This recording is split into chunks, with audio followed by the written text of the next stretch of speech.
Šiauliuose Pėsčiųjų gatvėje šeštadienį praeivių dėmesį traukė neįprasta akcija. Nepaisant šalto oro, aikštėje prie Višinskio paminklo įsikūrė grupė jaunuolių. Aktyvūs šiauliečiai virė arbatą, atsigabenę nemažą indą tešlos, čia pat kepė širdelės formos blinus ir šiltų maistų kvietė pasivaišinti visus sužvarbusius. Vienu metu, iš tikrųjų, daugelis savivaldybių, daugelį miestelių vyksta ši akcija analogiška, tai taip, kad, sakykime, čia bendras toksai projektas gavosi gražus, kuris, tiesiog visiems miestiečiams, sakykime, primena, kad egzistuoja tokia jaunimo sąjunga ir kad mes egzistuojame, esam čia kartu ir akcijos pavadinimas yra mūsų širdelės jums. Tai tiesiog norim savo širdim, sakykime, taip pasidalinti su miestiečiais ir sušildyti šią šaltą dieną. Gimtadienį švenčiančius jaunimo organizacijos atstovus aplankė ir aktyvę veiklą kartu pradėjęs dabartinis Seimo narys Andrius Šedžius.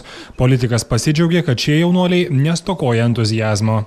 Tikrai šaunuoliai, jaunieji socialdemokratai, Šiaulių miesto skyrius, kad susiorganizavo ir nepabūgo šalčio ir dalinasi gerą nuotaiką su šiauliečiais, švęsdami 20-ąjį Lietuvos socialdemokratinio jaunimo sąjungos gimtadienį ir savo iniciatyvą iš tiesų dalina ne tik tai blynus ar arbatą, bet ir gerą nuotaiką visiems.